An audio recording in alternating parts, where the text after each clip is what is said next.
뜻밖의 그날이 덕과 같이 너에게 임하리라. 누가복음 22장 34절 말씀. 제가 9월이 되면 세계적인 경제 공황이 시작되고 그 다음에 내년 가을까지 절정을 이루게 될 것이다. 이렇게 말씀을 드렸습니다. 아직 9월이 완전히는 가지 않았는데 그것에 대해서 오늘 또 명절이라 빠진 분들이 워낙 많아서 다음 주에 그것에 대해서 종합적으로 제가 말씀을 드리고 수치를 정확하게 들어서 제가 말씀을 드리겠습니다. 그래서 정말 우리에게 세계적인 경제 공황이 시작되고 있는가 하는 것들을 살펴보겠습니다. 우리가 예측한 것과 예언이 있다고 그랬는데 예언은 반드시 이루어져야 되고 예측은 얼마든지 틀릴 수 있는 것이다. 변동사항이 있는 것이다. 또 말씀을 드렸습니다. 그동안 제가 했던 말씀들을 그대로 하고 그것이 어떻게 성취되어져 가고 있고 있는 것들을 1차적으로 좀 점검을 다음 주에 하도록 하겠습니다. 결론부터 얘기하면 이미 세계의 경제 공황은 시작되어졌습니다. 그냥 이렇게 말로 하는 것이 아니라 다음 주에는 정확히 수치를 들어서 여러분들에게 말씀을 드릴까 합니다. 오늘은 우리나라 명절로 지키는 추석입니다. 설날과 더불어 가장 즐거운 명절입니다.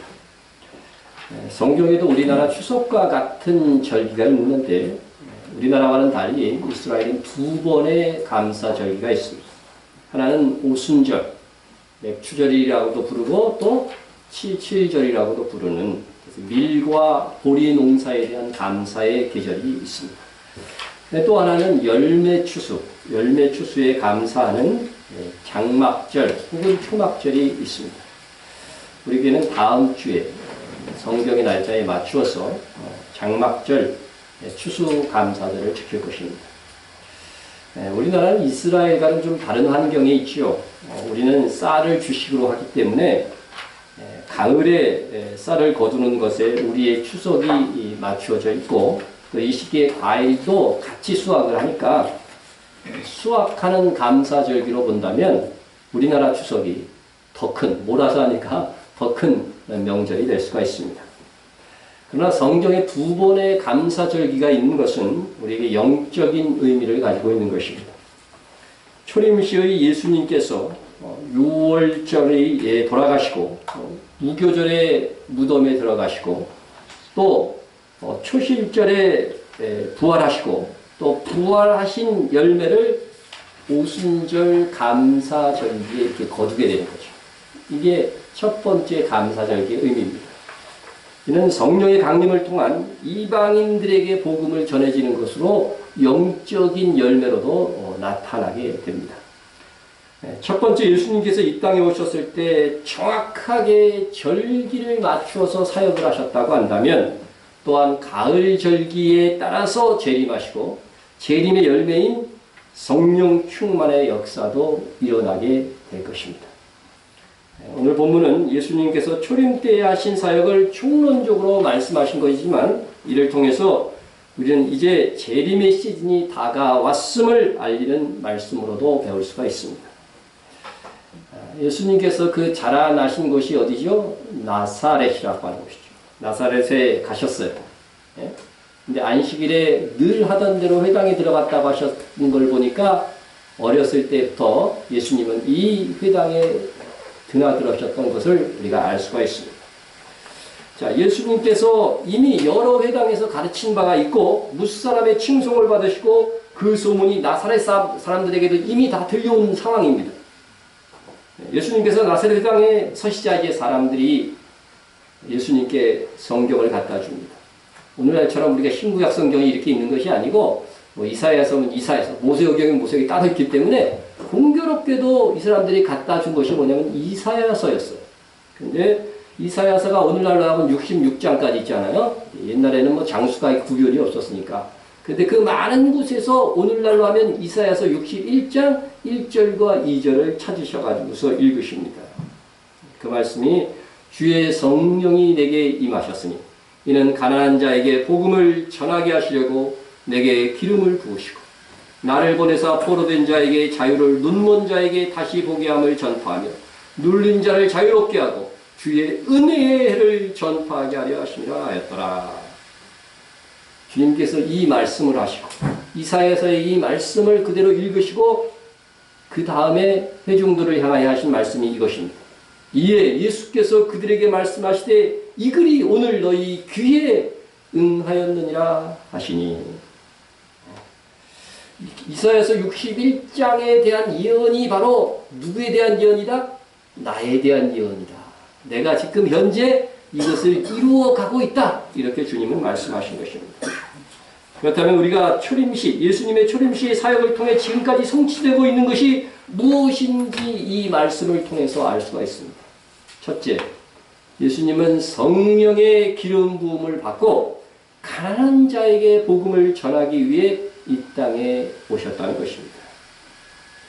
예수님은 정말로 가난한 자들에게 복음을 전하셨습니다. 그렇다고 예수님께서 전하신 복음을 가난한 자들만 받아들인 것은 아닙니다. 니고데모나 아리마대 요셉 같은 이 부자였지만 주님을 영접한 사람들도 있었습니다. 그러나 주로 주님을 영접했던 사람들은 가난한 사람들, 기득권 세력은 거의 다 예수님을 배척했어요. 가난한 사람들이 복음을 받아들였지만 소수의 가난과 부자 중에서도 믿음을 가진 사람들이 있었던 것입니다. 그러므로 여기 가난한 자들이라고 하는 말 속에는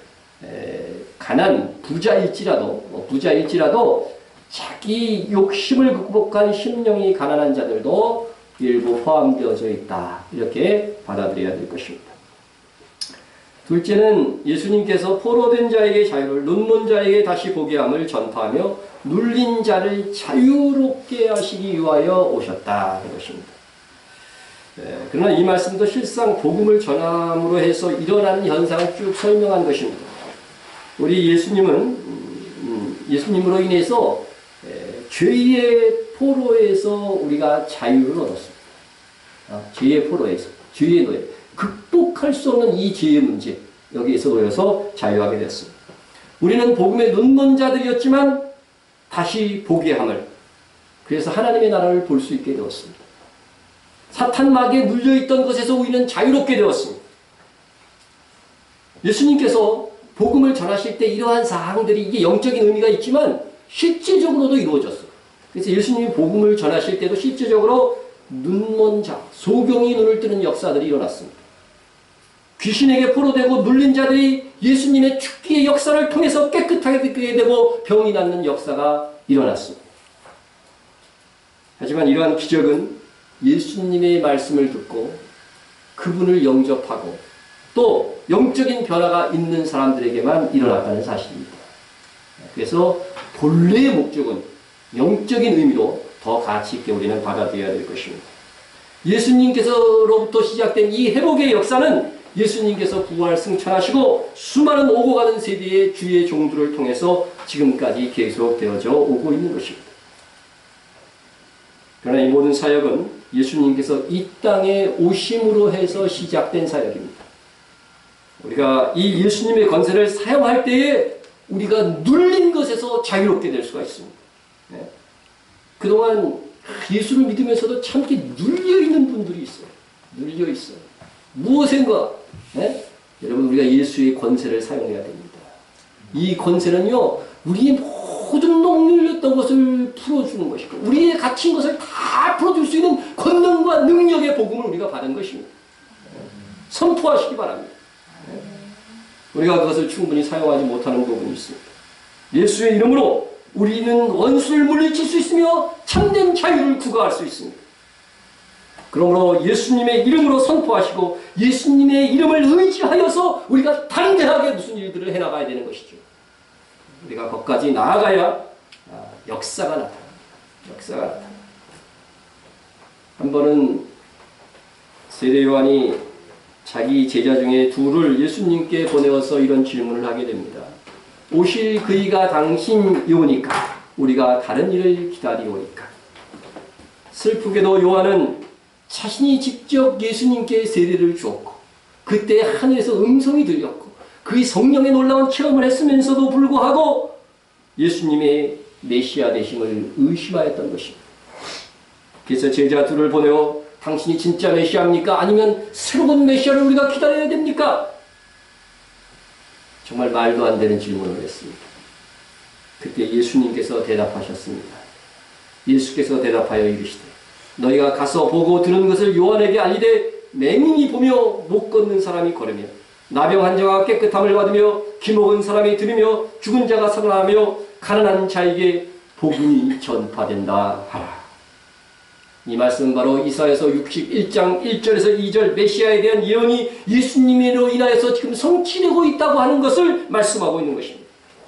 이는 내가 바로 메시아다. 내가 바로 그리스도다. 다른 일을 기다릴 필요가 없다고 에둘러서 말씀을 인용해서 분명하고 확고하게 말씀하신 것입니다. 이 예수님께서는 이 말씀을 하시고는 이어서 세례 요한에 대한 아주 충격적인 말씀을 하셨습니다.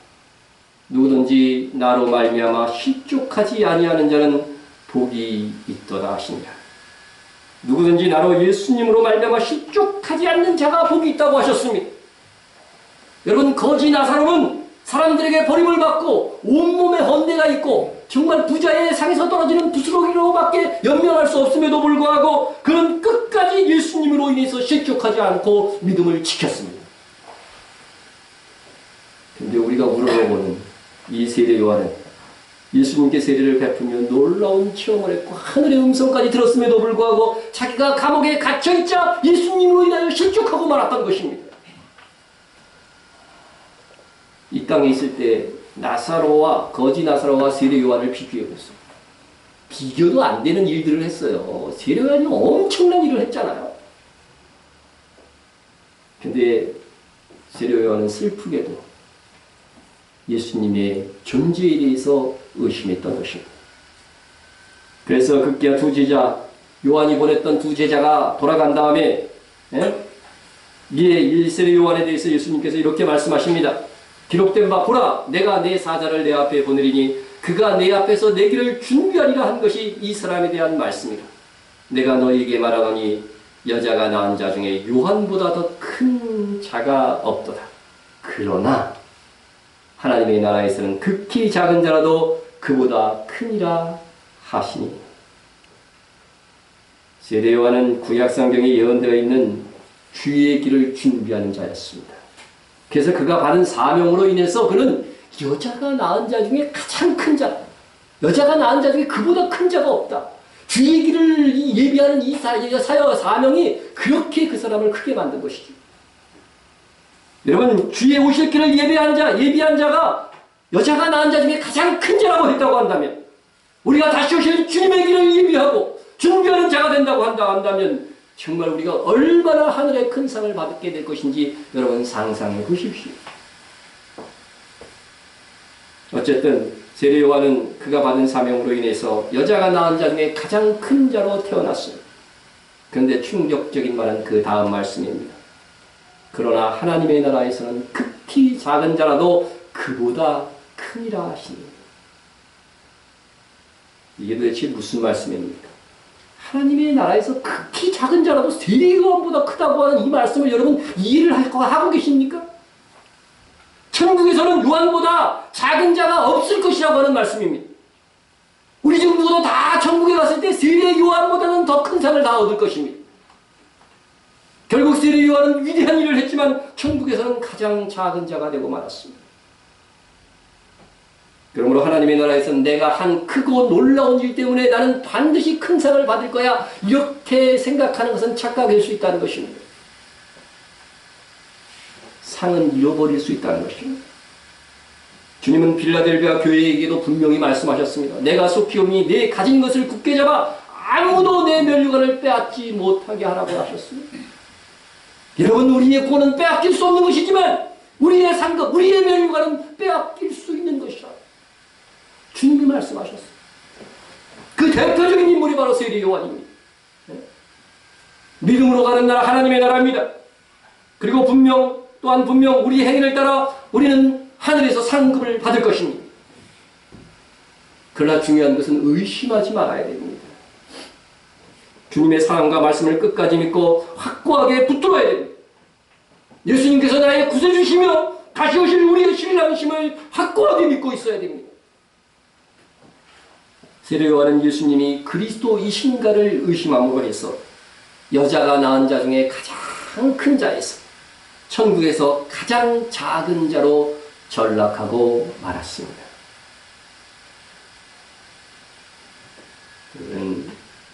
이것이 우리에게 교훈이 되어야 됩니다.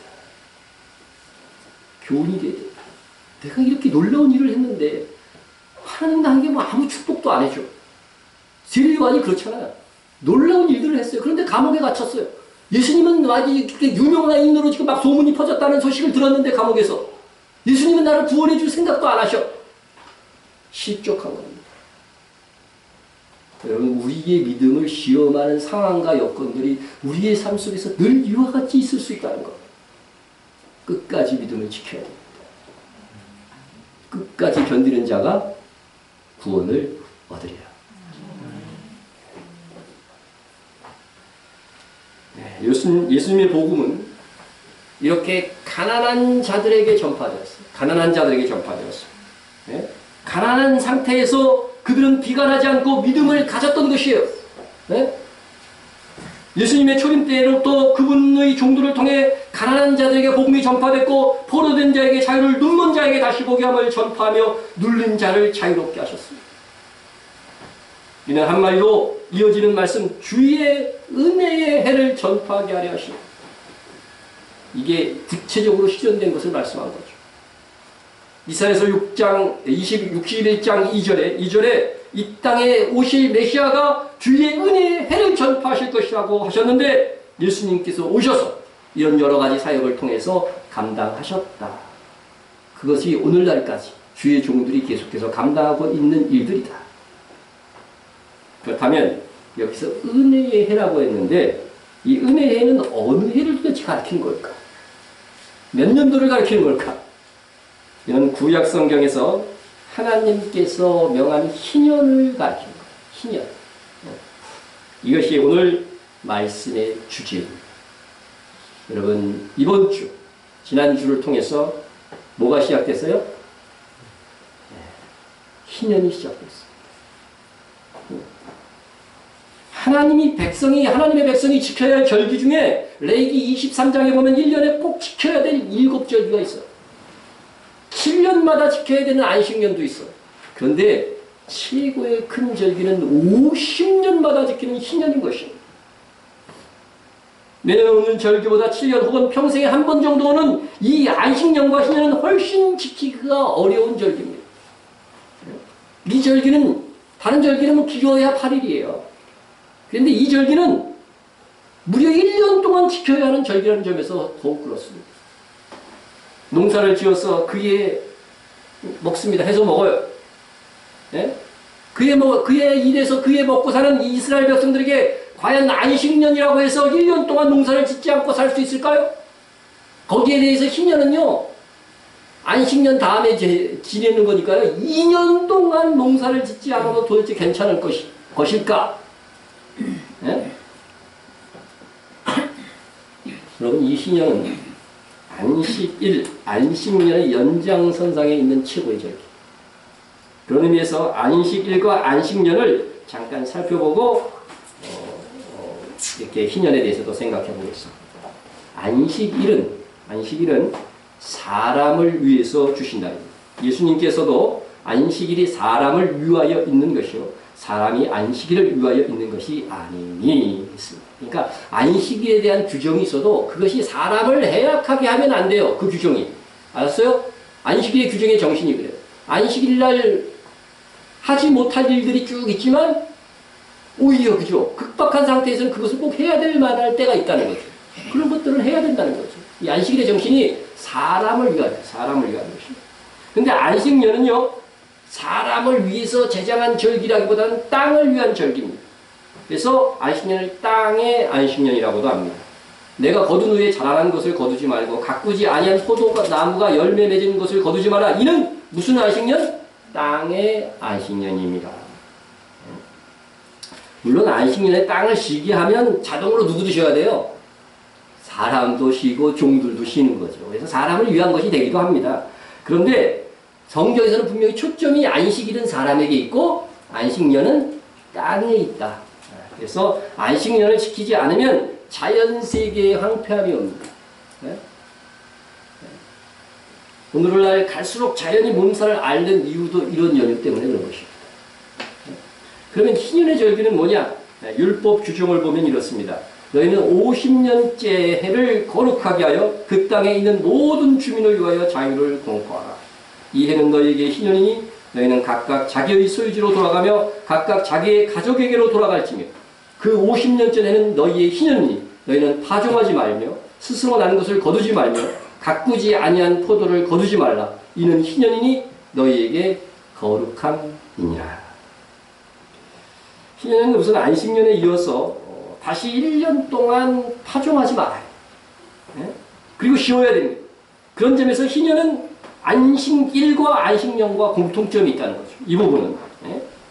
그래서 이스라엘이요, 애굽에서 나와서 광야에 있을 때 매일같이 뭐가 하늘에서 내렸어요? 만나가 내렸어요. 이스라엘 백성들은 매일 가서 그것을 거두어서 뭐 삶아 먹거나 뭐 어떻게든지 요리를 해서 먹었습니다. 그런데 꼭 한 오멜씩만 거둬야 돼. 한 오멜. 한 오멜. 이만큼이 한 오멜이에요. 한 오멜. 예? 자, 그런데 미리 거두어서 가져오면 더 좋잖아요. 그쵸? 그래서 미리 거둬서 가져온 사람들이 있었어요. 가져오지 말라고 그랬는데, 한 오멜만 가져오라는데, 가져와갖고 그 다음날까지 뒀어. 그 다음날 안 가고 그냥 먹으려고. 그때 어떻게 됐을까요? 벌레가 나고, 냄새가 나고, 하루 만에 그렇게 되었어요. 이렇게 되었습니다. 그러면 안식일은 또 쉬라고 했기 때문에 반드시 뭐예요? 전날 거두어야 되잖아요. 2오멜을 거둬야 돼요. 그죠? 어? 그래서 이틀 먹을 분량을 구해서 갔어요. 그럼 평일 때에는 그 다음날 어떻게 했어요? 썩고 벌레가 나고 냄새가 났어요. 그런데 희한하게 언제? 안식일 날이 되면, 토요일 날 거둔 것을 그 다음날이 딱 되면 다른 날 같으면 썩어야 되는데 안식일만은 썩지 않는 거죠. 썩지 않는 것입니다. 예?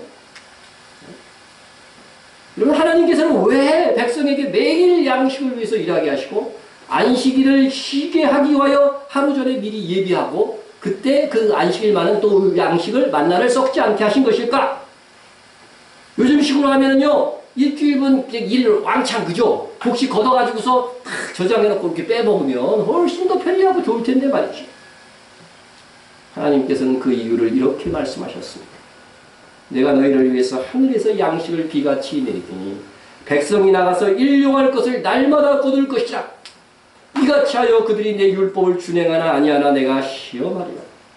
6째 날에는 그들이 그 거둔 것을 준비할지니 날마다 거두던 것에 갑절이 되리라.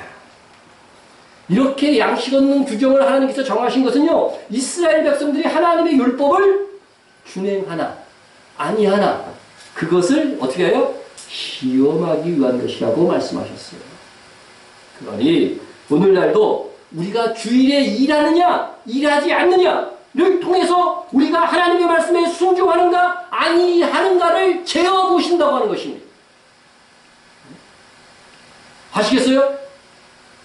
네? 어떤 분이 진짜인지 가짜인지 모르겠지만 술에 취해서 벤치에 앉아있는데 천사가 나타나갖고 우리 교회를 다 십자가를 가리키면서 우리 교회 가라고 했대요. 그래서 술 취한 채로 새벽기도 나와서 대성통곡하고 울었습니다. 그래서 술이 깨고 그런 간증을 하길래 그러면 천사가 시킨 대로 주일날 꼭 예배 오세요. 그랬어요. 그랬더니 저는 벌어야 돼요. 제가 안 벌면 안 되는 형편이에요. 그런 거죠. 제가 보기엔 안 벌어도 충분히 살 수 있을 것 같아요. 네? 그러면서 하는 말이 타협판으로 얘기하는 것이 일찍 어린이 주일 예배에 와서 예배하고 영업하면 안 될까요? 그런 거예요. 하나님은요, 찌꺼기를 받으시는 분이 아닙니다. 시간을 내서 신앙생활 하는 거지 남는 시간 찌꺼기를 드리는 게 아닙니다. 여러분들 분명히 하셔야 돼요. 네? 그분은 결국 예전대로 현재는 살아가고 있습니다. 하나님께서 우리가 하나님의 말씀에 순종하는가 하는 이 여부를 시험하는 가장 기본이 되는 것이 바로 뭐예요? 주일 성수라고 하는 사실입니다. 이날에 쉬고 죽게 나오는 것이 그 어떤 것보다 가장 우선되고 기본적인 순종이 되는 것입니다. 그러므로 여러분들이 추석이며 주일인 이날에 가장 미혹이 있을 만한 이날에 주의 은총을 받은 자녀들이기 때문에 이 자리에 있는 거예요. 네? 여러분이 또한 오늘 하늘에 복을 쌓은 것입니다. 이렇게 안식일의 규정은 하루를 쉬기 위하여 그 전날 미리 예비하라고 하는 것입니다. 예비하라는 것입니다. 여러분들도 주일날 뭐 돈 쓰지 않고 그렇기 위해서 예비하십시오. 주일을 지키기 위해서 쓰는 돈은 괜찮아요. 네? 이를 실천한 이스라엘 백성들은 만나가 평일에는 떨어지면 다음날 두면 썩는 것을 확인했어요. 그런데 안식일에만 하루를 두어도 벌레가 먹지 않고 냄새가 나지 않는 이런 이적들을 경험하면서 양식은 하나님께서 주시는 것이라고 하는 것을 확실히 그들은 체험한 것입니다. 그래서 주일 성수를 정확하게 했던 성도들은 굶어 죽지 않는구나. 하나님이 다 먹이시고 살리시는구나. 그래서 양식은 하나님이 주시는 것이구나. 체험하게 되어 있습니다. 미리 예단하고, 네? 믿음이 없기 때문에 미리 예단하고 나는 주일날 일하지 않으면 먹고 사는 데 지장이 생길 거예요. 그렇게 생각하는 거죠. 하나님은 오늘날도 이 먹고 사는 문제를 통해서 우리를 시험하십니다. 말씀대로 하면 손해가 될 것 부족할 것 같습니다. 그러나 하나님께서 정하신 방법대로 살라는 것입니다. 그래서 이스라엘 백성들이 하나님의 말씀대로 해보았더니 정말 안식일에 일하지 않아도 먹고 사는 일에 전혀 지장이 없었던 것입니다. 그런데 하나님께서는 희년이 되면 안식령과 안식일에는 규정하지 않았던 두 가지 규례를 더하게 되십니다. 이건 희년에만 지켜야 되는 그런 규례인 거죠. 그것은 땅과 종에 대한 규례입니다. 첫째는 희년이 되면 가난 때문에 어쩔 수 없이 토지와 가옥을 팔았던 사람들이 있어요. 그런 사람들 어떻게 하나? 다 자기 것 되찾으라고 하셨어요. 네? 부자들은 다 돌려줘야 되는 거죠. 네? 그리고 둘째는 역시 가난 때문에 남의 집에 종살이. 네? 집만 파는 것이, 땅만 파는 것이 아니라 정말 가난하게 된 사람은 뭐까지 됐어요? 종까지 되는 거예요. 종까지. 네? 그런데 그 종의 속박에서 벗어나 더 이상 종살이하지 말고 자기 가족에게로 돌아가라고 하신 것입니다. 그 희년은 땅의 안식뿐만 아니라 팔았던 토지가 원주민에게도 돌려지고 종살이하던 사람이 해방되는 절기로서 부한 자들은 사랑과 긍휼을 베풀어야 되고 가난한 자는 당당히 자기가 상실한 권리를 되찾을 수 있는 그러한 법적 절기였던 것입니다. 우리나라에도 희년 제도가 있으면 좋을 것 같아요? 나쁠 것 같아요? 우리 교회는 너무 좋습니다. 저 강남에 있는 교회는 아주 그냥 쓰리일지 모르지만 우리는 너무 좋아요. 네? 특별히 비리는 분들 너무 감사할 것 같지 않습니까? 네? 그런데 말입니다. 안식일은 하루를 쉬는 시험이에요. 그죠? 하루를 쉬는 시험. 네? 하루 일하지 않아도 하나님께서 먹이시고 입히시겠다는 약속입니다. 하지만 안식년하고 이 희년은 다른 거예요. 1년. 여러분, 쉬는 건 좋은데 이게 불안하면 이게 쉬어집니까? 네? 네? 거기에다가 희년은 안식년 다음에 오는 거니까 2년 쉬는 거예요. 2년 쉬는 거죠. 순종할 수 있을까요? 순종할 수 있는 분 한번 손 들어보세요. 네, 그럼 순종할 수 있을 것 같은 분, 그런 분도 없습니다. 하나님의 말씀이 나 무조건 순종하겠습니다. 굶어 죽더라도 나는 순교를 각오하고라도 나 한번 희년시키겠습니다. 그래야 되는데 아무도 없습니다. 그런데 하나님께서는 이 희년의 규례를 주시면서 하신 말씀이 것입니다. 여러분 잘 보시고요. 너희는 내 규례를 행하여 내 법도를 지켜 행하라. 그리하면 너희가 그 땅에서 어떻게 해요? 안전하게 거주할 것이다. 너희 생각에는 완전히 다 망하고 굶어 죽을 것 같지만 이거 지켜만 보라는 거죠. 그러면 어떻게 돼요? 안전하게 거주할 것이다. 여러분 이스라엘 백성이라면 이 말씀대로 순종할 수 있었을까? 그러나 하나님은요 무모한 분이 아니십니다. 우리 수준에서 도저히 감당할 수 없는 그런 요구를 하시는 것이 아니라고 하는 것입니다. 감당할 시험밖에 주지 않으셔요. 네? 하나님의 말씀은 너희가 희년을 지킬 수 있도록 그 전에 너희에게 충분히 복을 내려 주겠다고 하는 약속을 주십니다. 만일 너희가 말하기를 우리가 만일 7째 해에 심지도 못하고 소출을 거두지도 못하면 우리가 무엇을 먹으려 하겠으나 내가 명령하여 6째 해에 내 복을 너희에게 주어 너희 소출이 3년 동안 쓰기에 족하게 하리라. 하나님의 말씀을 보면 이미 6년째 농사할 때예요. 안식년과 희년에 그 소출들요, 소출을 충분히 나오게 해서 지킬 수 있을 만큼 막 그냥 다른 어떤 애보다 잘 되게 하시겠다는 거예요. 예? 그러니까 너희가 그 3년분의 양식을, 이 소출을 거둔 것을 보고 어떻게 하라는 거예요? 안식년과 희년을 지켜라. 지켜라. 네. 그렇다면 이스라엘 백성이 2년 동안 아무 일도 하지 않는 이 희년의 말씀 순종했을까요? 네? 여러분은 이스라엘 역사에서 희년이 몇 번 정도 지켜졌을 것이라고 생각하십니까? 몇 번 지켜졌을 것 같아요? 한 서너 번은 지켜지지 않았을까요? 네? 여러분, 그렇게 흥하던 다윗과 솔로몬 시대, 그렇게 믿음이 출중했던 요시아 왕의 시대에도 희년은 지켜지지 않았습니다. 단 한 번도. 이스라엘 역사서인 사무엘, 열왕기, 역대기에 이 희년을 지켰다는 기록이 없습니다.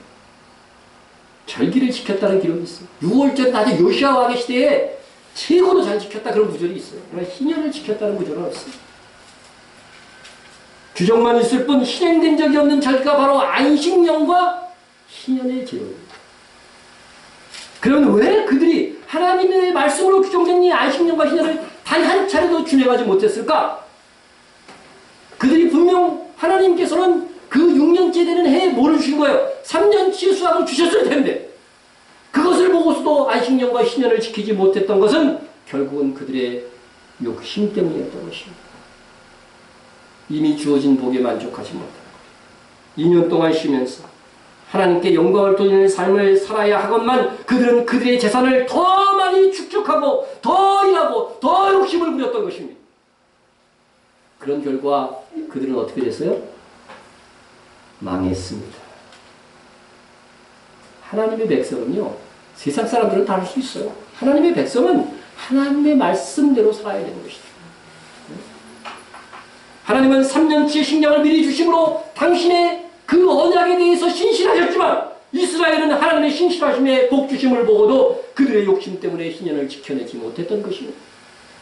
희년은커녕 이스라엘 백성은 1년을 쉬어야 하는 안식년조차도 단 한 차례도 지키지 않았습니다. 안식년은 1년을 쉬는 것인데도 못 지켰거늘 희년에는 이 1년을 더 쉬고 자기들이 사들인 땅을 판 사람들에게 어떻게 해요? 다시 돌려주고 종들을 다시 집으로 돌아보내고 이거 욕심 많은 부자들에게는 도저히 괴로운 절기라는 거죠. 괴로운 절기. 네. 결국 희년은요, 가난한 사람들은 지키고 싶은 거예요. 그런데 기득권을 가진 사람들, 부자들 때문에 못 지킨 거죠. 네. 이스라엘은 하나님의 말씀대로 하지 않았습니다. 희년의 규례를 지키지 않았습니다. 결국 안식년과 희년의 규례는 단지 율법의 규례로만 존재했을 뿐 단 한 번도 지켜진 적이 없었던 것입니다. 결과적으로 보자면 하나님께서 주신 것보다 더 잘 먹고 더 잘 살고 싶은 욕망이 하나님께서 주신 진짜 복을 얻지 못하게 하고 오히려 쇠락의 길을 가게 했던 것이지. 그렇다면 하나님께서 이 이스라엘 백성들이 이 희년의 제를 지킬 수 없을 것이라는 것을 몰랐을까요? 하나님은 전지전능하다고 그랬죠. 전지, 모든 것을 아시는 분이에요. 과거의 것이나 현재의 것이나 미래의 것을 다 아셔요. 전지한 하나님께서 이 사실을 모르셨을 리가 없습니다. 그렇다면 하나님께서는 왜 이스라엘이 지킬 수도 없는 절기를 지키라고 명하신 것일까? 하나님께서 인간의 욕심으로 현실적으로 지키지 못하는 이 희년을 왜 명하신 것일까? 그것은 희년을 명하신 후 1500년이 지난 다음에 밝혀질 수 있었습니다. 1500년 후에 갈릴리 나사렛 회당에서 예수님은 희년이 도래에 있음을 선포하셨기 때문인 것입니다. 그것이 오늘 본문입니다. 왜 예수님께서 이 땅에 오셨는지 아십니까? 그것은 규례만 있었을 뿐 한 번도 실행된 적이 없는 이 희년의 기쁨을 선포하시기 위해서 이 땅에 오셨다고 하는 것입니다. 이 세상 곧 땅은 원래 하나님의 것입니다. 하나님의 것. 예? 보니까 정경에 되어 있어요. 토지를 영구입할지 말 것은 토지는 누구 것이다? 다 내 것입니다. 하나님의 것입니다. 그런데 이 하나님의 토지는 하나님께서 인간에게 잘 다스리고 관리하라고 우리에게 부여해 주신 거예요. 그죠? 그래서 우리를 천직이라고 하는 거죠. 그런데 마귀가 그만 에덴 동산으로 싹 스며들어 와가지고서 인간을 유혹해서 죄를 짓게 하는 바람에 누구든지 진 자는 이긴 자의 종이 되는 거예요. 네? 종이 되는 거예요. 그 영적 원리를 따라서 인간은 마귀의 종이 되어 버린 것입니다. 성경에 되어 있어요. 죄를 짓는 자는 마귀에게 속하는 거예요. 속하나니 마귀는 처음부터 범죄한다. 인간은 마귀의 미혹에 이끌려 죄를 지음으로 하나님께서 인간에게 주신 땅도 그때 마귀의 차지가 되어버린 것입니다. 그래서 마귀가 예수님을 시험할 때 말했던 것을 여러분 기억해 보십시오. 마귀가 또 예수를 이끌고 올라가서 순식간에 천하만국을 보이며 이르되 이 모든 권위와 그 영광을 내게 주리라. 이것은 내게 넘겨준 것이므로 내가 원하는 자에게 주노라. 여러분, 사람이 하나님께 맡겨주신 땅을 마귀에게 다 뺏겨버렸어요. 그래서 마귀가 공중권세 잡고 다 휘두르고 있어요. 가끔 연예인들 중에 자기 영혼을 팔고 세상의 영화를 얻는 사람들이 있잖아요. 그렇죠? 정말로 이런 시험들이 이르는 거죠. 네? 죄를 지면, 마귀에게 속하면 더 큰 영광을 얻을 수 있는 길들이 있다는 거죠. 네? 예수님께서 왜 오셨는지 아세요? 사람이 마귀에게 빼앗긴 그 땅을 되찾아 우리에게 주시기 위한 것입니다. 그리고 마귀의 종로에서 회방시켜 주시기 위해서 오신 것입니다. 신령이 회복에 이 영적으로 성취되게 하시기 위해서 이 땅에 오셨다는 것입니다. 정말로 천년왕국이 되면요, 우리가 마귀에게 뺏겼던 이 땅들, 그래서 완전히 마귀가 황폐해지게 만드는 이 땅을 회복시켜서 우리에게 다시 분배해 주실 것입니다. 그때 희년, 천년왕국 때 완성되는 거예요. 한마디로 한 번도 실행된 적이 없었던 신년이 도래했음을 선포하기 위해서 예수님께서 오셨습니다. 분명하게 예수님은 은혜의 해가 성취되었음을 말씀하셨습니다. 그러나 아직 완성되지는 않았습니다. 이는 영적으로 뿐만 아니라 현실적으로 신년은 성취되어야 하기 때문입니다. 주님께서 재림하실 때 성경에 가장 크고 복된 신년이 성취되어 믿는 우리 모두가 회복될 것입니다. 그때 인류의 조상이었던 아담이 잃어버렸던 이 땅을 다시 우리 믿는 자들, 하나님의 자녀들이 차지하게 될 것입니다. 그러나 예수님의 초림 사역으로 우리는 예수님을 믿을 때에 즉시 마귀의 종살이에서 해방된 것입니다. 자유의 몸이 되었습니다. 신년이 바로 우리에게 성취된 것입니다. 그러나 이 역시도 완전한 것은 아닙니다. 때로 우리는 마귀의 미혹에 넘어지기도 합니다. 그러나 우리가 승리가 확정되어져 있다는 점에서 신년이 우리에게 임한 것입니다. 그러므로 믿는 자는 신년의 완전한 성취를 바라보고 기대하면서 주님의 다시 오심을 사모해야 하는 것이죠. 사실 예수님께서 신년을 선포하러 오셨을 때 당시 세상은 어땠느냐? 세상은 거의 마귀한테 다 넘어갔어요. 여러분, 하나님의 백성이란 이스라엘의 그 지도자들, 제사장들이나 바리새인 그런 사람들이 하나님의 사람들이었습니까? 요한복음 8장 44절을 보세요.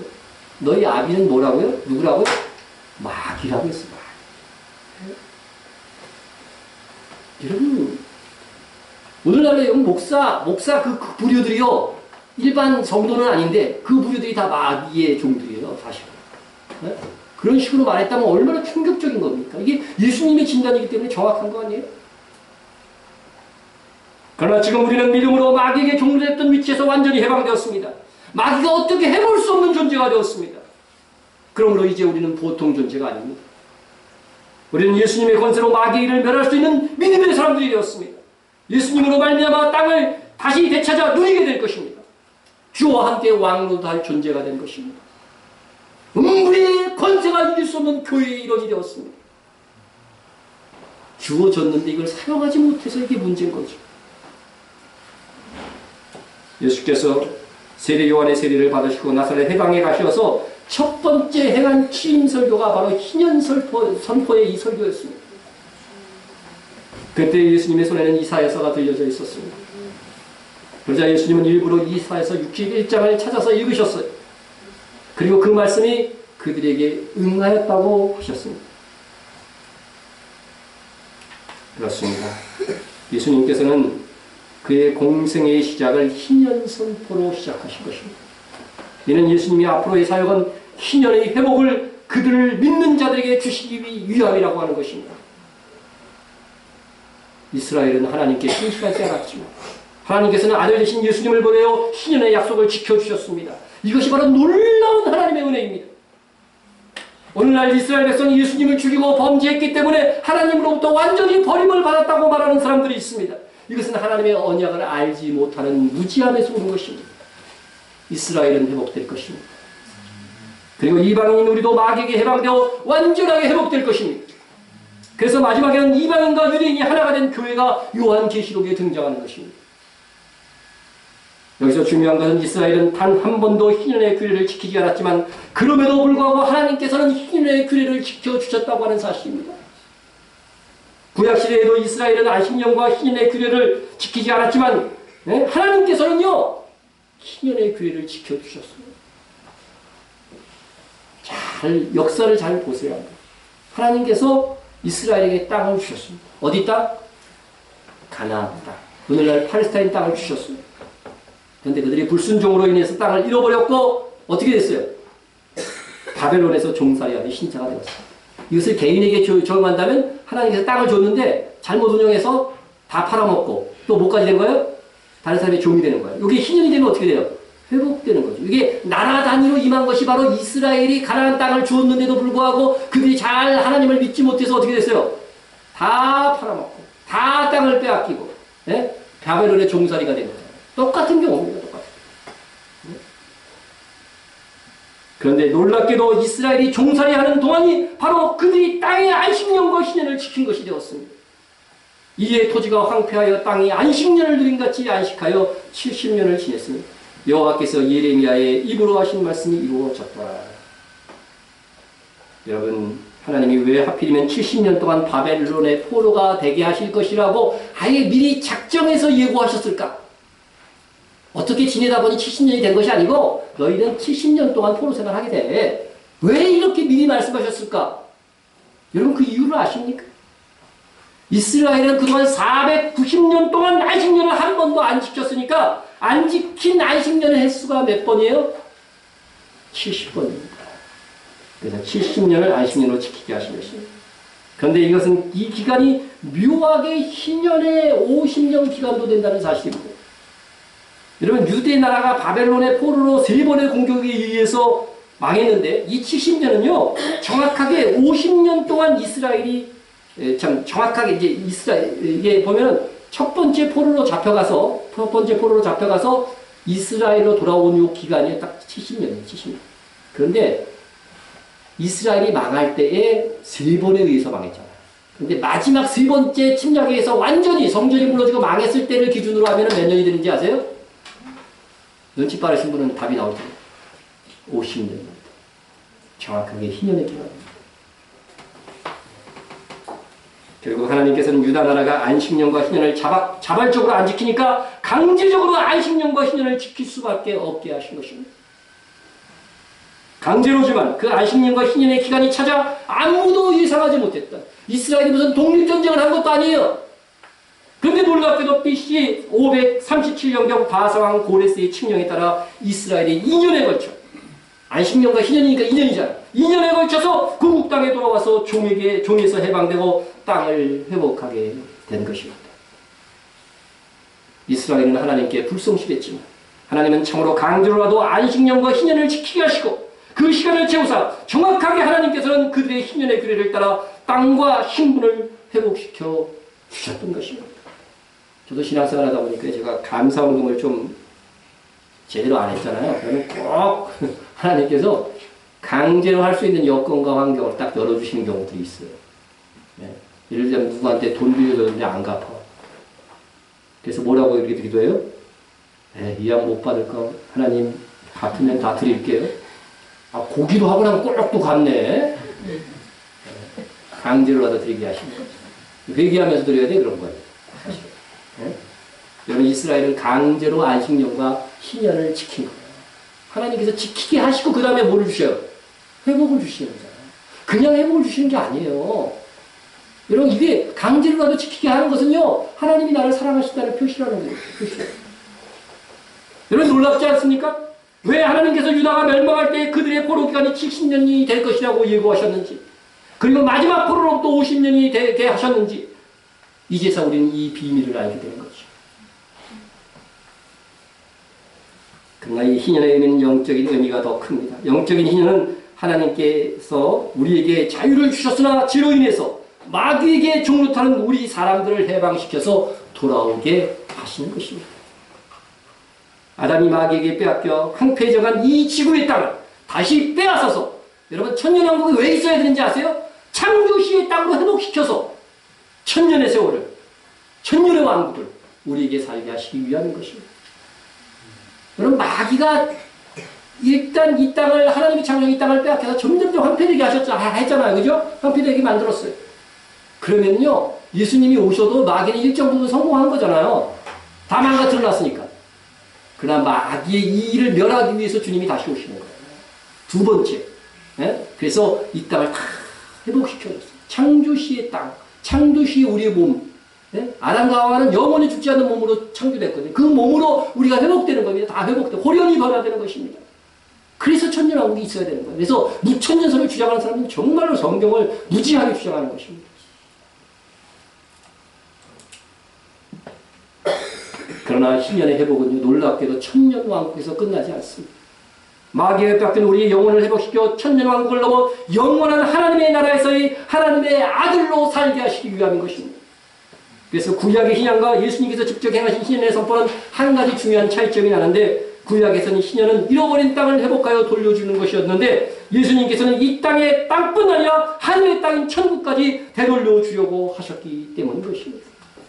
성경에 왜 자꾸 땅 얘기가 나오는지, 그죠? 십년 가는 자는 왜 땅을 준다는 건지, 도대체 오유한 자에게 왜 땅을 준다는 것인지 그 의미를 아셔야 됩니다. 이건 실제적인 땅일 수 있어요. 천년왕국에서는. 네? 그러나 이건 궁극적으로 영원한 하나님의 나라에서 우리가 다스릴 땅입니다. 물론 현실적으로 하나님께서는 우리에게 주신 이 지구의 땅의 회복을 우리는 보게 될 것이고, 그래서 천년왕국을 누릴 것이지만, 그 영원한 하나님의 나라까지 보장되는 놀라운 회복으로 나가는 것이 희년의 궁극적인 성취인 것입니다. 이 모든 것은 주님의 재림으로 우리에게 온전히 성취될 것이지만, 주님이 오시기까지 두 가지 방법을 거쳐서 이루어질 것입니다. 이것을 이사야서 62장 1절 2절과 오늘 본문 4장 18절 19절을 비교하면서 살펴보도록 하겠습니다. 여러분, 이사야서 말씀을 먼저 봅니다. 주 여호와의 연이 내게 내리셨으니 이는 여호와께서 내게 기름을 부으사 가난한 자에게 아름다운 소식을 전하게 하시려 하심이라. 나를 보내사 마음이 상한 자를 고치며, 이 노란 글씨로 쓴 거는요, 누가복음에 안 나옵니다. 생략된 거죠. 포로된 자에게 자유를, 갇힌 자에게 노임을 선포하며, 여호와의 은혜와 우리 하나님의 보복의 날을 선포하여 모든 슬픈 자로 위로하게. 역시 노란 글씨는 누가복음에서 생략이 됩니다. 이것을 이제 누가복음에 가서 확인해 봅니다. 주의 성령이 내게 임하셨으니 이는 가난한 자에게 복음을 전하게 하시려고 내게 기름을 부으시고 나를 보내사 포로된 자에게 자를, 눈먼 자에게 다시 보게 함을 전파하며. 이거는 이사야서에도 없는 말씀인데 주님이 삽입하셨어요. 눌린 자를 자유롭게 하고, 이거는 이것도 삽입한 건데 같은 의미의 말씀이 있어요. 그러니까 이거는 있는 거라고 봐도 됩니다. 주의 은혜의 해를 전파하게 하려 하심이라 하였더라. 여러분, 이렇게 보면 이사야서에서 없는 말씀을 더 첨가해 넣은 것도 있고 또 생략한 말씀이 있지만, 사실 그 의미를 전달하는 데는 아무 이상이 없습니다. 그런데 오늘 4장 19절에 주의 은혜의 해를 전파하게 하려 하심이라, 이 구절은 이사야 61장 2절의 인용인데, 여러분 여기서는 예수님께서 하나님의 보복의 날, 여호와의 은혜의 해와 우리 하나님의 보복의 날을 선포하며 이 구절은 완전히 빼냈다는 것이죠. 말씀하지 않으셨어요. 여러분, 한 절에서, 한 문장에서 딱 중간까지 오다가 어떻게 돼요? 뒤에 것은 말씀하지 않았다는 것이죠. 그렇다면 예수님께서 이 땅에 오셨을 때 하나님의 보복의 날에 대해서는 선포하지 않으시고 여호와의 은혜의 해만 선포하셨다 하는 것이 됩니다. 실제로 예수님은 은혜로 받는 구원의 복음을 우리에게 전파해 주셨습니다. 너희는 그 은혜에 의하여 믿음으로 말미암아 구원을 받았습니다. 이것은 너희에게 난 것이 아니야 하나님의 선물이라 행위에서 난 것이 아니니 이는 누구든지 자랑하지 못하게 함이라. 우리는 하나님의 은혜로 구원을 받았습니다. 또한 우리가 하나님께서 구원하신 이 은혜는 무엇을 통해서? 믿음을 통해서 받은 것입니다. 예수님께서 우리 대신 우리 죄를 위하여 대속의 피를 흘리셨다고 하는 것, 그것을 믿는 믿음입니다. 예수님께서만이 우리의 유일한 중보자요 구원자 되심을 믿는 믿음인 것입니다. 하나님께서는 우리에게 어떤 자들에게 은혜를 베푸시느냐? 요한계시록에 있는 대로 구원하심이 우리 하나님과 어린 양께 있도다. 이 믿음을 갖는 자들에게만 은혜를 베푸십니다. 이것이 진정한 희년, 곧 은혜의 해가 담고 있는 영적 의미인 것이죠. 여러분, 절기마다 영적인 의미가 있는 것을 여러분 말씀을 드렸습니다. 희년이 담고 있는 영적 의미는 우리가 은혜로 받은 구원인 것입니다. 은혜로 받은 구원.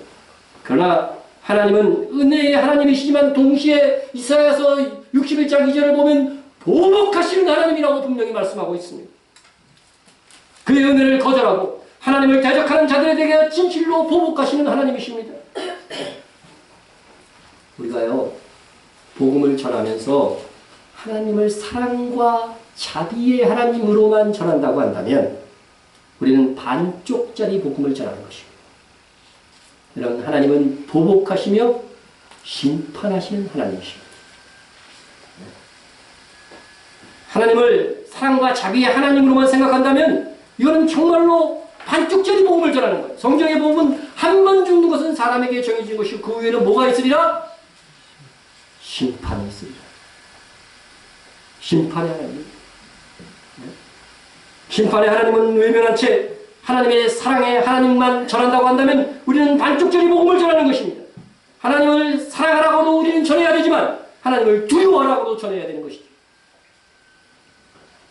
예배 시간에 지각하는 것에 대해서 여러분은 어떻게 생각하십니까?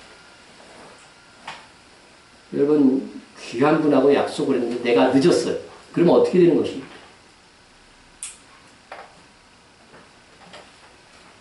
장관이 대통령하고 미팅이 잡혔어요. 지각했어요. 어떻게 될까요? 잘려요. 독한 대통령 같으면 자를 수 있겠죠. 여러분, 상대방을 고이든 뭐 그렇지 않든 과실이든 그것은 상대방을 경솔히 여긴 것이 되는 거죠. 그런데 오늘날 예배 시간 지각한 것을 가지고 하나님 앞에서 아파하고 회개하는 사람이 있을까? 그런 생각이 드는 지경입니다, 지금. 그것도 하나님을 두려워함으로 정말 하나님 앞에 이 귀한 하나님과 나와의 정해진 이 시간인데 내가 이거 늦게 왔습니다. 죄송합니다. 회개합니다. 회사 출근 시간 지각은 두려워해도 예배 시간 조금 늦는 것은 아무렇지도 않아. 죄책감을 느끼지도 않아. 여러분, 그리스도의 심판대 앞에서 이 모든 것들이 계산되어질 것입니다. 여러분, 이 말씀을 보세요. 곧 나의 복음의 이른 바와 같이 하나님이 예수 그리스도로 말미암아 사람들의 은밀한 것을 심판하시는 그날이야. 여러분, 복음은요, 심판을 전하는 것이라고 성경에 분명히 되어져 있습니다. 그것도 은밀한 것까지. 내 마음에 품었던 아무도 모르는 은밀한 생각과 마음과 그런 것까지도 다 심판하실 것이라고 합니다.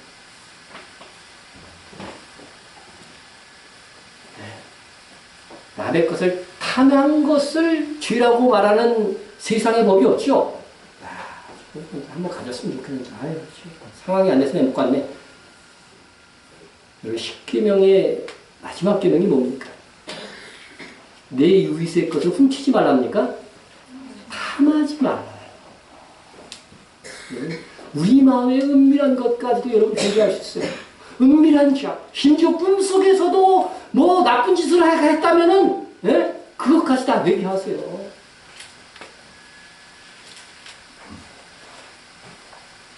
그래서 복음 전파는 하나님께서 사람들의 은밀한 것까지 심판하시는 그날이 있다는 것을 포함해서 전하는 것입니다. 그러므로 우리가 잘한 것이든 못한 것이든 은밀한 공과까지 내 마음 생각까지 다 살펴서 하나님께서는 마지막 때에 상과 벌을 주실 것입니다. 그러나 오늘 여기서 다루고자 하는 것은 믿는 자의 심판이 아닙니다. 믿지 않는 자들 중에서 그 중에서도 주를 대적했던 자들, 사악한 자들, 그들에게 보복하시겠다고 하는 말씀입니다. 분명히 하나님은 악인과 선인에게 비를 주시고 의로운 자와 불의한 자에게 동일하게 비를 내려주시는 온유하신 분이다. 온전하신 분이시다. 이렇게 말씀하셨습니다. 그러나 때가 되면 악인에 대하여 보복하시는 날이 있을 것이라고 말씀하고 있습니다. 여호와는 질투하시는 보복하시는 하나님이시니라. 보복이 다 죄라고 생각하면 안 됩니다. 다만 우리의 원수 갚음을 누구한테 부탁하라고요? 하나님께 부탁. 우리가 직접 하지 말고 심판하시는 일은 하나님이시기 때문에 보복은 하나님이 하십니다. 여호와는 보복하시며 진노하시되 자기를 거스리는 자에게 여호와는 보복하시며. 그렇지? 보복이라는 단어가 몇 번 나옵니까? 자기를 대적하는 자에게 진노를 품으시며 여호와는 노하기를 더디하시며 권능이 크시며 벌받을 자를 결코 내버려두지 아니하시느니라. 여러분 노하기를 더디하셔요. 하지만 보복하는 그 시간이 됐으면 뒤돌아보지 아니하시고 당신의 보복을 행하신다는 것입니다. 하나님이 보복하시면 누구도 피할 수 없습니다. 뻥커를 파고 저기에 숨어도 소용가 없어요. 누가 능히 그의 분노 앞에 서며 누가 능히 그의 진노를 감당하랴. 그의 진노가 불처럼 쏟아지니 그로 말미암아 바위들이 깨지는도다. 바위 틈에 숨었지만 바위 틈이 깨질 것입니다. 그런데 이사야에서는 있으나 오늘 우리가 본문에서 주님이 생략하신 우리 하나님의 보복의 날은 그럼 언제 시작되는 것일까? 그것은 주님께서 초림 시에 생략한 것으로 보아 주님의 초림에 대한 사역이 아니라 재림의 시즌에 이루어질 사역인 것이 분명합니다. 그렇다면 주님의 재림의 시즌이 된 이 즈음, 주의 보복의 날은 언제 시작하는 것일까? 이에 대하여서 제가 소개한 선지적 역할을 하는 예언자들이 이번 속죄의 이유가 주의 보복의 날이 시작될 것이라고 말씀했다 하는 것을 전해드린 바 있습니다. 이것을 인정한다면 올해 이미 우리에게 다가오는 신년과 더불어 주의 보복의 날이 전파된 것이라고 할 수 있습니다. 그렇다면 은혜의 해는 끝났는가? 저는 그렇지 않다고 생각합니다. 더 큰 은혜의 해는 시작되어 대부흥을 낳게 될 것입니다.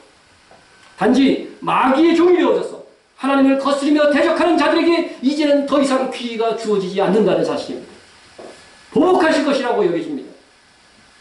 이 하나님의 보복은 주님께서 재림하실 때까지는 부분적으로 성취되다가 재림할 그때에 완전하게 성취될 것입니다. 이 주님의 보복은 지난해 시작 시점에서 나팔재앙, 대접재앙, 요한계시록에 나오는 이러한 재앙들을 통해서 점차 그 강도가 심해질 것입니다. 그런 차원에서 하나님을 거역하며 대적하는 자들에 대하여 은혜의 해는 이제 끝난 것입니다. 더 이상 그들에게 기회가 주어지지 않을지도 모릅니다.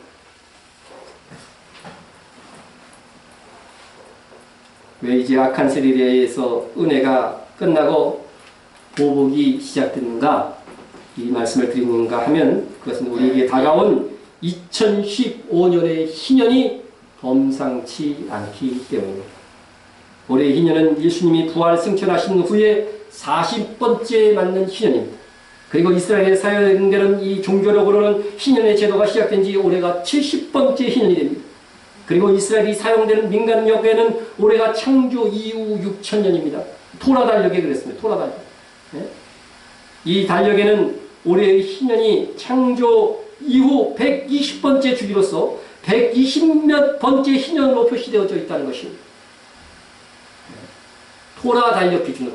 토라 달력 기준으로 120번째 토라는 율법이라는 뜻입니다. 120번째 희년을 맞이하여 노아에게 하나님을 거역하는 자들에게 남은 기간이 얼마라고요? 120년이 되리라 하는 이 말씀을 생각나게 합니다. 토라 달력에는 6000년이 끝이에요. 여호와께서 이르시되 나의 영이 영원히 사람과 함께하지 아니하리니 이는 그들의 육신이 됨이라. 그러나 그들의 날은 120년이 되리라. 여기서 그들의 날이 120년이 되리라는 이 말씀을 예언적으로 생각해서 창조 이래 120번째 희년이 되는 시기부터 주의 보복의 날이 될 것이라는 해석도 가능한 것입니다. 주님께서 재림하셔서 심판하실 때가 노아의 때와 같을 것이라고 말씀하셨다면 전혀 신빙성 없는 말씀도 아니다. 그런데 이 희년은 언제부터 시작해요? 속죄일부터 시작합니다. 다른 애는 나팔절부터 신년이 시작돼요. 그런데 이 희년만은 희한하게 속죄일부터 시작합니다. 그것의 성경적인 근거는 이 말씀입니다. 일곱째 달 열흘날, 그러니까 10일이죠. 7월 10일. 이스라엘의 민간적으로는 7월 달이 신년이에요. 그런데 7월 1일이 신년이 되는 것이 아니라 희년이 있을 때는 열흘날, 10일, 속죄일이니 너희는 뿔나팔을 소리내어 전국에서 뿔나팔을 크게 불치며. 이것이 신년을 알리는 뿔나팔입니다. 그런데 우리나라 성경에는 그냥 뿔나팔 소리를 내어라고 이렇게 되어 있지만 신년에 대한 단어가 빠져 있어요. 잘못 번역한 거예요. 잘못 번역. 그래서 킹 제임스 버전 흥정역으로 보면 그때에 관한 일곱째 달 10일에 희락의 나팔, 신년의 나팔 소리라는 거예요. 희락의 나팔 소리를 내고 너희는 그 속죄일에 크게 나팔을 불지니라. 너희는 그 50째 해를 거룩하게 하고 두루 온 땅의 모든 거주민에게 신년이 되리니. 그래서 제가 원문도 살펴보니까 뿔나팔, 나팔은 그냥 쇼파르라고 해요. 쇼파르. 네, 그런데 희락의 나팔 소리 원문에는 분명히 테루와 쇼파르라고 되어 있습니다. 그러니까 우리나라 성경이 조금 이거는 잘못 번역했다 생각이 듭니다. 자, 그래서 희년은 회개하고 믿음으로 은혜의 복음을 받아들인 사람들에게는 뭐가 돼요? 정말로 회복의 한 해가 되는 것입니다. 그러나 하나님을 대적한 그들에게 주의 보복의 시작을 알리는 신호일 수 있다는 것입니다. 이스라엘이 안식년을 안 지키니까 몰아서 하나님께서 70년 지키게 하시지요. 희년을 안 지킬 때마다 하나님께서 벌하시는 것이 아니라 안 지켰던 것을 하나님은 나중에 몰아서 보복하신다는 거죠. 그런 원리인 것입니다. 그래서 정말 토라 달력으로 하면 인간의 수가 6천년이 지나고 120번째 희년을 맞는 6,001년의 해가 이제는 하나님의 보복의 날들이 시작되는 시점일 수 있는 것입니다. 과연 그렇게 성취되는지 우리는 살펴봐야 될 것입니다. 이 심판에는 우리 믿는 자들에게는 임하지 않습니다. 왜냐하면 보복의 날이기 때문에. 믿는 자들에게는 오히려 부흥과 택한 자들에게는 회복의 역사들이 일어나게 될 것입니다. 비록 육신적으로 우리에게 어려움이 있을지 모르지만 하나님의 보복의 대상이 아닌 이상 우리는 이 환난 속에서도 무엇을 받느냐? 보호하심을 받게 될 것입니다. 그렇다고 우리가 아무 일도 없이 우리는 편안해질 것이다. 그것을 말씀드리는 것은 아닙니다. 여전히 순교자의 시대는 열려지고 동시에 대붕의 시대도 열려질 것입니다. 주의 남종과 여종에게 성령의 기름 부으심이 있을 것입니다. 그에 따라 우리는 능력 있는 그리스도인이 될 것입니다. 하지만 적어도 우리가 주의 보복에 의해서는 죽지 않는다는 것입니다. 우리의 죽음은 상급을 얻는 순교일 수는 있어도 주의 보복에 의한 재앙에 의해서는 죽지 않는다는 이 안전감, 이것이 우리에게 소망이 되는 것입니다. 그러므로 우리가 주 안에 있기만 한다면 두려울 것이 없습니다. 예수님께서는 AD 27년간 나사렛 회당에서 신년을 선포하신 후 이어 12사도와 오고 가는 세대의 그리스도의 증인들에 의해서 이 신년의 복음을 전파하셨습니다. 그리고 이제 2015년이 되었습니다. 이 기간에 누구든지 믿는 자는 구원을 얻었습니다. 그러나 이 복음을 대적하고 하나님을 대적하는 세상에 이렇다 할 만한 그런 심판이 없었습니다. 물론 작은 심판들은 있었지만 온 세상에 임하는 하나님의 보복하심이 없었다는 것입니다. 이제 순교자들이 보복해달라는 하늘 재단에서의 기도의 청원도 있고 하나님은 보복의 날을 선지자들을 통해서 선포하셨습니다. 우리는 세상의 심판을 보게 된다면 이는 주의 보복을 알아 위로를 받아야 됩니다. 전례에 없던 인간의 역사 속에서 없었던 재앙들이 몰려온다면 여러분 이것은 하나님의 보복하심의 시작입니다. 우리는 세상의 심판을 보게 된다면 주의 보복을 알아 우리는 그것을 오히려 위로를 삼아야 됩니다. 그리고 더 분발하여 주의 은혜의 해를 전파해야 됩니다. 알지 못하여 믿지 못했던 남아있는 택하신 백성들을 불러 모아야 됩니다. 그 일을 위하여 우리가 기도하며 준비되어줘야 됩니다. 말씀을 정리합니다. 우리 진정한 신년의 회복이 이루어지는 천년 왕국을 바라봅시다. 그날에는 우리 안에 있는 이 죄성, 우리가 예수 믿고서 회복되었고 죄에서 해방되었지만 여전히 우리 안에 뭐가 있어요? 죄성이 있어요. 죄성. 여러분 그날에는 우리 안에 있는 죄성까지 완전히 사라지고 우리 영혼은 자유롭게 해방될 것입니다. 그날에는 우리의 육신도 해방되어 창조시의 아담과 하와처럼 영원히 죽지 않는 몸이 될 것입니다. 그날에는 우리 사람으로 모든 피조물을 다스리게 하시겠다는 하나님의 이 사명도 다 회복될 것입니다. 우리 그날이 올 때까지 예수님을 믿음으로 우리의 영과 육과 땅까지 회복될 것이라는 이 신의 복음을 믿고 전하는 자가 됩시다. 기도하겠습니다. 동성으로 한번 기도합니다. 신년의 회복을 점점 더 풍성히 이루기를 원합니다.